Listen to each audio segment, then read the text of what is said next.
ಹರಿಗಿಣಿ ಒಮ್ಮೆ ಮಾಡಿದ ಸಣ್ಣ ಸಹಾಯ ವರ್ಷಗಳ ನಂತರ ಅವನ ಬದುಕನ್ನೇ ಉಳಿಸಿತು.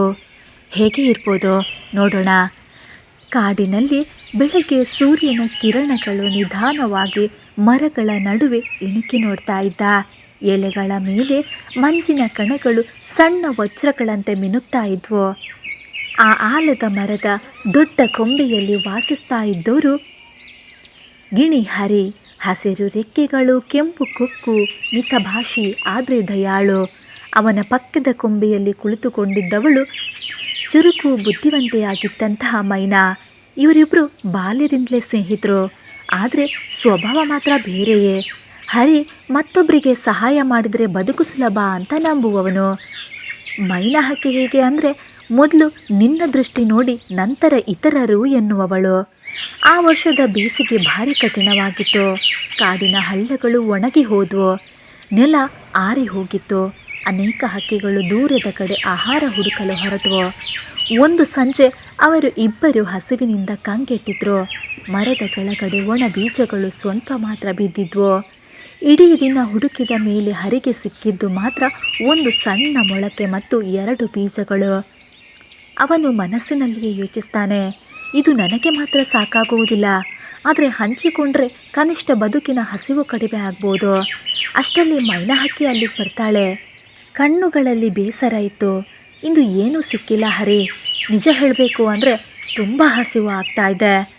ಹರಿ ಒಂದು ಕ್ಷಣನೂ ಯೋಚಿಸಲಿಲ್ಲ. ತನಗೆ ಸಿಕ್ಕಿದ ಬೀಜಗಳನ್ನು ಅವಳ ಕಡೆ ತಳ್ತಾನೆ.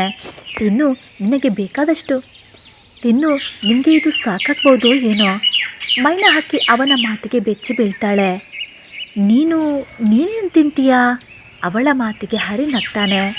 ನನಗೆ ಹಸಿವಿದೆ, ಆದರೆ ನಿನ್ನ ಕಣ್ಣು ನೋಡಲು ಇನ್ನೂ ಕಷ್ಟ. ಅವನು ಸ್ವಲ್ಪ ಮೊಳಕೆಯನ್ನೇ ತುಂಡು ಮಾಡಿ ಅರ್ಧ ಅವಳಿಗೆ ಅರ್ಧ ತಾನು ತಿಂತಾನೆ. ಆ ರಾತ್ರಿ ಹರಿ ಹೊಟ್ಟೆ ತುಂಬದೆ ಮಲಗ್ತಾನೆ. ಆದರೆ ಇಷ್ಟೊಂದು ಹಗುರವಾಗಿ ಮಲಗಿದ್ದು ಬಹಳ ದಿನಗಳ ನಂತರ. ಮುಂದಿನ ದಿನ ಬೆಳಿಗ್ಗೆ ಮೈನಾ ಹಕ್ಕಿಯ ಮನಸ್ಸಿನಲ್ಲಿ ವಿಚಿತ್ರ ಭಾರ. ಅವನು ನನಗೆ ಕೊಟ್ಟ, ನಾನೇ ಆಗಿದ್ದರೆ ಕೊಟ್ಟಿರ್ತಿದ್ನಾ? ಆಕೆ ತಾನೇ ಉತ್ತರ ಕೊಡಲಾರದೆ ಮೂಕಳಾಗಿ ಕುಳಿತಿದ್ಲು. ಅಷ್ಟರಲ್ಲಿ ಕಾಡಿನ ಇನ್ನೊಂದು ಹಕ್ಕೆ ಕಾಗೆ ಕಾಲು ಬರ್ತಾನೆ. ಏ ಮೈನಾ, ಕೇಳಿದ್ಯಾ? ಹರಿ ನಿನಗೆ ಆಹಾರ ಕೊಟ್ಟ ಅಲ್ವಾ? ಅವನ ಕೊಕ್ಕಿನಂಚಿನಲ್ಲಿ ನಗು ಇತ್ತು. ಲೋಕದಲ್ಲಿ ಯಾರು ಯಾಕೆ ಇಷ್ಟು ದಾನಿ ಆಗ್ತಾರೆ ಗೊತ್ತಾ? ಭವಿಷ್ಯದಲ್ಲಿ ಉಪಯೋಗ ಆಗುತ್ತೆ ಅಂತ. ಮೈನಾ ಹಕ್ಕಿ ಕ್ಷಣ ಕಾಲ ನಿಶ್ಚಳಲಾಗ್ತಾಳೆ. ಹೌದಾ, ಹರಿಗೂ ಏನಾದರೂ ಉದ್ದೇಶ ಇರ್ಬೋದಾ? ಅವಳ ಮನದ ಒಳಗೆ ಸಂಶಯ ಬೆಳೆಯಿತು. ಮುಂದಿನ 2 ದಿನಗಳು ಇನ್ನೂ ಕಠಿಣ. ಆಹಾರ ತೀರಾ ಕಡಿಮೆ. ಮೈನಾ ಹಕ್ಕಿಗೆ ಮತ್ತೆ 1 ದಿನವೂ ಸಿಗಲಿಲ್ಲ. ಆದರೆ ಈ ಬಾರಿ ಆಕೆ ಹರಿಯ ಕಡೆಗೂ ಬರಲಿಲ್ಲ. ಅವಳು ಮನಸ್ಸಿನಲ್ಲಿ ಹೇಳಿಕೊಳ್ತಾಳೆ, ಅವನು ಕೊಟ್ಟಿದ್ದು ನಾಟಕ ಇರಬಹುದೋ ಏನೋ. ನಾನು ಅವನ ಮೇಲೆ ಅವಲಂಬಿತವಾಗಬಾರ್ದು. ಆದರೆ ಹರಿ ಇದನ್ನೆಲ್ಲ ದೂರದಿಂದಲೇ ಗಮನಿಸ್ತಾ ಇದ್ದ. ಅವಳು ಹಸಿವಿನಿಂದ ಕುಳಿತಿರುವುದು ಅವನಿಗೆ ಸ್ಪಷ್ಟವಾಗಿ ಕಾಣ್ತಾ ಇತ್ತು. ಅವನು ಮತ್ತೆ ತನಗೆ ಸಿಕ್ಕ ಕಾಯಿ, ಬೀಜ ಎಲ್ಲವನ್ನ ಅವಳಿಗೆ ಕೊಟ್ಟ. ಇದೆಲ್ಲ ನೋಡಿ ಮೈನಾ ಹಕ್ಕಿಯ ಕಣ್ಣು ತುಂಬಿದ್ರು ಅವಳ ಈಗೋ ಮಾತ್ರ ಬಿಡಲಿಲ್ಲ. ನಿನಗೆ ಬೇಕಾದಾಗ ಹೇಳು ಅಂತಾನೆ ಹರಿ. 3 ದಿನಗಳ ನಂತರ ಆಕಾಶ ಮುಸುಕಿಕೊಂಡಿತು. ಗಾಳಿ ತಂಪಾಯಿತು. ಭಾರೀ ಮಳೆ ಸುರಿಯಲು ಶುರುವಾಯಿತು. ಮರಗಳ ಮೇಲೆ ಜರುಗಿದ ನೀರು ನೆಲ ತುಂಬಿಸಿತು. ಒಣ ಮಣ್ಣಿಗೆ ಜೀವ ಬಂದಂತೆ. ಮಳೆ ನಿಂತ ನಂತರ ಕಾಡು ಹೊಸದಾಗಿ ಹುಟ್ಟಿದಂತೆ ಅನಿಸಿತು. ಮುಂದಿನ ಬೆಳಿಗ್ಗೆ ಕಾಡಿನ ಹಳೆಯ ಕಲ್ಲು ಗುಡ್ಡದ ಹಿಂದೆ ಒಂದು ಸಣ್ಣ ಬಳ್ಳಿಯ ಮೇಲೆ ಬಲಿಷ್ಠ ಹಣ್ಣುಗಳು ಮತ್ತು ಹೊಸ ಮೊಳಕೆಗಳು ಕಾಣಿಸಿಕೊಂಡವು. ಅದು ಸಾಮಾನ್ಯ ಜಾಗ ಅಲ್ಲ, ಹಾಕಿದರೆ ಕೂಡ ಬೆಳೆ ಬರದ ಜಾಗ. ಆದರೆ ಈ ಬಾರಿ ಮಣ್ಣು ಒತ್ತಿಯಾಗಿ ಬೀಜಗಳು ಚಿಗುರಿತು. ಕಾಡಿನ ಹಿರಿಯ ಹಕ್ಕಿ ಕೂಬೆ ಗುರುರಾಜ ನಗ್ತಾ ಹೇಳ್ತಾನೆ, ಯಾರು ಹಿಂದಿನ ದಿನಗಳಲ್ಲಿ ಇಲ್ಲಿ ಬೀಜ ತಂದು ಹಾಕಿದ್ರು ಅನಿಸುತ್ತೆ. ಏನೇ ಆಗಲಿ ಪ್ರಕೃತಿ ಈಗ ಅವರಿಗೆ ಅದನ್ನು ಮರುಕಳಿಸ್ತಾ ಇದೆ. ಹರಿಗೆ ಅಚ್ಚರಿ.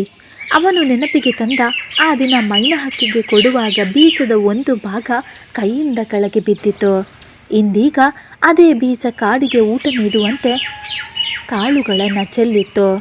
ಮತ್ತು ಒಂದು ವಿಚಿತ್ರ ಸಂಗತಿ ಜರುಗಿತು.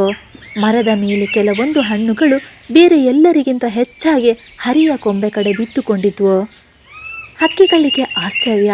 ಮೈನಾ ಹಕ್ಕಿ ನಿಧಾನವಾಗಿ ಅರಿತುಕೊಂಡ್ಳು. ಅವನು ಎಲ್ರಿಗೋಸ್ಕರ ಕೊಡ್ತಾ ಇದ್ದ. ಅವನ ಹೃದಯವೇ ಹಾಗೆ. ಅವಳಿಗೆ ಅದನ್ನೆಲ್ಲ ಯೋಚನೆ ಮಾಡಿ ನಾಚಿಕೆ ಆಯಿತು. ಒಂದು ಸಂಜೆ ಮೈನಹಕ್ಕಿ ಮೌನವಾಗಿ ಹರಿಯ ಹತ್ತಿರ ಬಂದು ಕುಳಿತಾಳೆ. ನಿನಗೆ ಒಂದು ಸತ್ಯ ಹೇಳಬೇಕು. ನೀನು ಕೊಟ್ಟಾಗ ನಾನು ಸಂಶಯಪಟ್ಟೆ. ನಿನಗೆ ಯಾವುದೋ ಲಾಭ ಅಂದುಕೊಂಡೆ. ಆದರೆ ಇಂದು ಅರಿತುಕೊಂಡೆ ನೀನು ಎಂಥವನು ಅಂತ. ಹರಿ ಅವಳ ಮಾತಿಗೆ ನಗ್ತಾನೆ. ಅದರಲ್ಲಿ ನನ್ನದೇನೂ ಇಲ್ಲ ಮೈನಾ. ನನ್ನ ಕೈಯಲ್ಲಿ ಇರುವಷ್ಟನ್ನು ನಾನು ನಿನಗೆ ಕೊಟ್ಟೆ. ಮತ್ತಷ್ಟನ್ನು ಈ ಕಾಡು ನೋಡಿಕೊಳ್ತದೆ ಅಷ್ಟೇ. ಅವರಿಬ್ಬರು ಮೌನವಾಗಿ ಆಕಾಶ ನೋಡ್ತಾರೆ. ಆ ಕ್ಷಣದಲ್ಲಿ ಮೈನಹಕ್ಕಿಗೆ ಅರ್ಥ ಆಯಿತು, ಕೊಡುವುದು ಹಣದ ವಿಷಯವಲ್ಲ, ಮನಸ್ಸಿನ ವಿಷಯ. ಆ ದಿನದಿಂದ ಮೈನಹಕ್ಕಿಯಲ್ಲೂ ಬದಲಾವಣೆ ಕಾಣಿಸಿಕೊಂಡಿತು. ಎಲ್ಲರೂ ಗಮನಿಸ್ತಾರೆ. ಹಸಿದ ಹಕ್ಕಿಗಳಿಗೆ ಬಾಯಲ್ಲಿ ಸಿಕ್ಕಿದ್ದನ್ನು ಹಂಚ್ತಾಳೆ. ಯಾರಾದರೂ ಜಗಳ ಮಾಡಿದರೆ ಮಧ್ಯೆ ಹೋಗಿ ಸಮಾಧಾನ ಮಾಡ್ತಾಳೆ. ಒಮ್ಮೆ ಕಾಗೆ ಕಾಲು ಮತ್ತೆ ಬರ್ತಾನೆ. ಮೈನಾ, ನಿನ್ನ ಆ್ಯಟಿಟ್ಯೂಡ್ ಬದಲಾಗಿದೆ. ಅವಳು ನಗ್ತಾ ಹೇಳ್ತಾಳೆ, ಹೌದು, ನಾನು ಅರಿತುಕೊಂಡಿದ್ದೇನೆ. ಹಿಡಿದುಕೊಂಡವರ ಕೈಯಲ್ಲಿ ಸದಾ ಭಯ ಇರ್ತದೆ, ಕೊಟ್ಟವರ ಮನಸ್ಸಿನಲ್ಲಿ ಸದಾ ಶಾಂತಿ. ಅವಳ ಮಾತಿಗೆ ಕಾಗೆ ಕಾಲು ಮೌನ ವಹಿಸ್ತಾನೆ. ಅವನಿಗೂ ಕೂಡ ಅದು ಪಾಠ ಆಗಿತ್ತು. ಕೆಲವು ವಾರಗಳ ನಂತರ ಕಾಡಿನ ಮೇಲೆ ಮನುಷ್ಯರು ಮರ ಕಡಿಯಲು ಬರ್ತಾರೆ. ಕತ್ತರಿಸಬೇಕಿದ್ದ ಪಟ್ಟಿಯಲ್ಲಿ ಹರಿಯ ಆಲದ ಮರ ಕೂಡ ಇತ್ತು. ಎಲ್ಲ ಹಕ್ಕಿಗಳು ಭಯದಿಂದ ಓಡಾಡ್ತವೆ. ಅಷ್ಟರಲ್ಲಿ ಕಾಡಿನ ಹಿರಿಯರು ಸೇರಿಕೊಂಡು ಅವರ ಮುಂದೆ ನಿಲ್ತಾರೆ. ಈ ಆಲದ ಮರದ ಕೆಳಗೆ ನಾವು ಹೆಚ್ಚಾಗಿ ಬದುಕ್ತೇವೆ. ಇಲ್ಲಿ ಬೀಜಗಳು ಚಿಗುರಿ ಹಣ್ಣುಗಳು ಬೆಳಗ್ತವೆ. ಈ ಮರವನ್ನು ಕಡಿಬೇಡಿ. ಅದಕ್ಕೆ ಕಾರಣ ಅವರು ತೋರಿಸ್ತಾರೆ. ಕಲ್ಲು ಗುಡ್ಡದ ಬಳಿ ಚಿಗುರಿದ್ದ ಹೊಸ ಮೊಳಕೆಯ ಕಾಡು. ಅವರ ಮಾತು ಕೇಳಿ ಕಡಿಯಲು ಬಂದಿದ್ದ ಮನುಷ್ಯರು ಅಲ್ಲಿಂದ ಹೊರಡ್ತಾರೆ. ಹರಿ ನಿಶ್ಶಬ್ದವಾಗಿ ಆಕಾಶವನ್ನು ನೋಡ್ತಾನೆ. ಮೈನಾ ನಿಧಾನವಾಗಿ ಹೇಳ್ತಾಳೆ, ನೀನು ಒಂದು ಬೀಜ ಕೊಟ್ಟೆ, ಪ್ರಕೃತಿ ನಿನ್ನ ಜೀವನವನ್ನು ಉಳಿಸಿತು. ಈ ಕಥೆಯ ನೀತಿ, ಕೆಲವು ಸತ್ಯಗಳು ಕೊಡುವುದು ನಷ್ಟ ಅಲ್ಲ, ಹೂಡಿಕೆ. ನಾವು ಕೊಡುವುದು ಬೇರೆ ರೂಪದಲ್ಲಿ ಹಿಂತಿರುಗ್ತದೆ. ಖಾಲಿ ಕೈಗಿಂತ ಖಾಲಿ ಹೃದಯ ಅಪಾಯಕಾರಿ. ದಯೆ ತಕ್ಷಣ ಫಲ ಕೊಡೋದು, ಆದರೆ ಗಾಢವಾಗಿ ಉಳಿತದೆ. ಕಾಡಿನ ಹಕ್ಕಿಗಳು ಇಂದು ಕೂಡ ಹೇಳ್ತವೆ, ಕೊಟ್ಟವನು ಎಂದಿಗೂ ಖಾಲಿಯಾಗುವುದಿಲ್ಲ. ಅವನ ಕೈಗೆ ತಡವಾಗಿ ಬಂದರೂ ಬದುಕಿ ಮರಳಿ ಉಡುಗೊರೆ ಕೊಡ್ತದೆ. ನಿಜ ಅಲ್ವಾ ಸ್ನೇಹಿತರೆ? ಈ ಕತೆ ನಿಮಗೆ ಇಷ್ಟವಾಗಿದ್ದರೆ ಚಾನಲ್ಗೆ ಲೈಕ್ ಮಾಡಿ, ಶೇರ್ ಮಾಡಿ ಮತ್ತು ಒಂದು ಸಬ್ಸ್ಕ್ರೈಬನ್ನು ಕೊಡಿ.